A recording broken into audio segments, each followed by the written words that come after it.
Hello everyone, I am Sarika Raj और आप देख रहे हैं निक्स क्लासेस।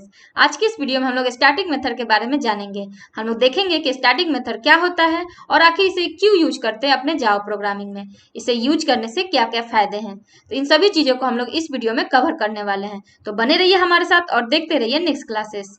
तो चलिए इस वीडियो को स्टार्ट करते हैं और जानते हैं कि स्टैटिक मेथड क्या होता है। तो स्टैटिक मेथड वह मेथड है जो सिर्फ बिलोंग करता है क्लास से, मीन्स उसे ऑब्जेक्ट से कोई मतलब नहीं होता है। और जो स्टैटिक मेथड है उसे एक्सेस सिर्फ स्टैटिक डाटा से ही हम लोग कर सकते हैं। इसको एक्सेस हम लोग नॉन स्टैटिक डाटा से नहीं कर सकते हैं। अब स्टैटिक मेथड के कुछ पॉइंट है जो बहुत इंपॉर्टेंट है। पहला पॉइंट है कि a static can call only other static methods and can not call a non static method from it. मतलब कि स्टैटिक मेथड को हम लोग कॉल सिर्फ और सिर्फ स्टैटिक मेथड से ही कर सकते हैं। इसे हम लोग नॉन स्टैटिक मेथड से कॉल नहीं कर सकते हैं। नेक्स्ट पॉइंट है a static method can be access directly by the class name and does not need any object.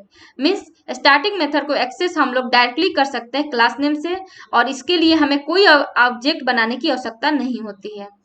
अब नेक्स्ट है a static method can not refer to this or super keyword in any way. मतलब कि static method में हम लोग this or super keyword का कहीं भी यूज नहीं करते हैं। तो स्टैटिक मेथड के एक प्रोग्राम की मदद से हम लोग देखेंगे कि आखिर इसको कैसे यूज करते हैं और कैसे इसको कॉल किया जाता है स्टैटिक मेथड द्वारा। तो चलिए इस प्रोग्राम को देखते हैं। जैसे कि आप देख सकते हैं यहाँ पे जो है एक मैंने क्लास बनाया है स्टैटिक क्लास नाम से, और उसमें मैंने एक स्टैटिक वेरिएबल बनाया और एक स्टैटिक मेथड बनाया है जो स्ट्रिंग टाइप का पैरामीटर ले रहा है। और यहाँ मेन मेथड में मैंने क्या किया, इस मेथड को स्टैटिक मेथड को कॉल करने के लिए मुझे स्टैटिक मेथड के थ्रू ही हम इसको कॉल कर पाएंगे। तो यहाँ पे जो स्टैटिक मेथड को कॉल करने के लिए मुझे स्टैटिक क्लास मतलब क्लास का नाम रखेंगे, डॉट उस मेथड का नाम जो है उसको रखेंगे और उसमें जो पैरामीटर मांगा जा रहा है जैसे स्ट्रिंग टाइप का, तो यहाँ पे स्ट्रिंग भेज देंगे। जैसे यहाँ पे वैभव नाम का स्ट्रिंग है जो इस स्ट्रिंग में जाएगा, मतलब इस स्टैटिक मेथड में यहाँ पे स्टैटिक जो नेम है मतलब स्ट्रिंग टाइप का है उसमें स्टोर होगा।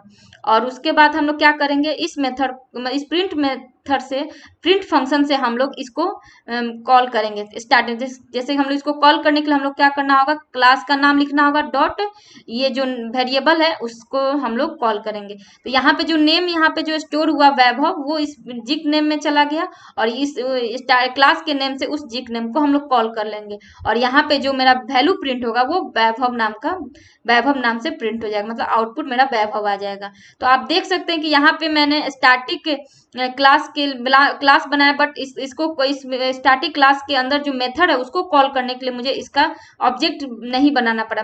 मतलब कि बिना ऑब्जेक्ट बनाए भी मैं इस स्टैटिक मेथड को कॉल कर गई। तो यही है स्टैटिक मेथड का main fundamental concept, main important concept यही है कि हमें स्टैटिक क्लास, अगर कोई स्टैटिक क्लास है तो उसको उसके मेथड को कॉल करने के लिए हमें ऑब्जेक्ट बनाने की जरूरत नहीं पड़ती है, वो डायरेक्टली कॉल हो जाता है बाय द क्लास नेम के साथ। तो अगर हम चाहेंगे तो इसका ऑब्जेक्ट भी बना सकते हैं। जैसे कि मैंने स्टैटिक क्लास का ऑब्जेक्ट बनाया और उस ऑब्जेक्ट के से हमने इस मेथड को कॉल किया और उस कॉल जैसे यहाँ पे स्ट्रिंग टाइप का था तो स्ट्रिंग यहाँ पे पास हुआ और ये जिक नेम में चला गया और यहाँ पे हम लोग उस ऑब्जेक्ट की मदद से उसको हम लोग प्रिंट कर दें। और यहाँ पे मेरा जो यहाँ पे जो स्ट्रिंग था वो मोहित था तो यहाँ मोहित प्रिंट हो जाएगा। मतलब कि आप देख सकते हैं कि एक जो मैंने किया बिना ऑब्जेक्ट बनाए और एक दूसरा कॉल किया ऑब्जेक्ट बना के, दोनों का वर्क सेम होता है, मतलब दोनों काम वही करता है। तो ये स्टैटिक मेथड का ये है कि हमें ऑब्जेक्ट बनाना नहीं पड़ता है, जबकि हम नॉर्मल अगर हम लोग कॉल करेंगे क्लास के लिए तो हमको ऑब्जेक्ट बनाना पड़ेगा, तब उस मेथड को हम लोग कॉल कर सकते हैं। तो होप सो आपको समझ में आएगा कि स्टैटिक मेथड का कैसे कॉल किया जाता है और उसे उसका ऑब्जेक्ट क्यों नहीं बनाया जाता है, और बिना ऑब्जेक्ट बनाए भी हम लोग उसके मेथड को कॉल कर सकते हैं। तो ये स्टैटिक मेथड के यूज करने का मेन कॉन्सेप्ट है। मतलब कि इसी की वजह से हम लोग जो जावा में जो मेन क्लास होता है यहाँ पे जो स्टैटिक बनाते हैं, इसी की वजह से हमें इसको कॉल करने के लिए इसके लिए ऑब्जेक्ट बनाने की आवश्यकता नहीं होती है। और इसीलिए इसे हम लोग यहाँ पे स्टैटिक वॉइड मेन फंक्शन यहाँ पे डिक्लेयर करते हैं। तो होप सो आज का वीडियो आपको समझ में आया होगा। तो आज के लिए बस इतना ही। अगले वीडियो में हम लोग जावा के अगले कॉन्सेप्ट को देखेंगे।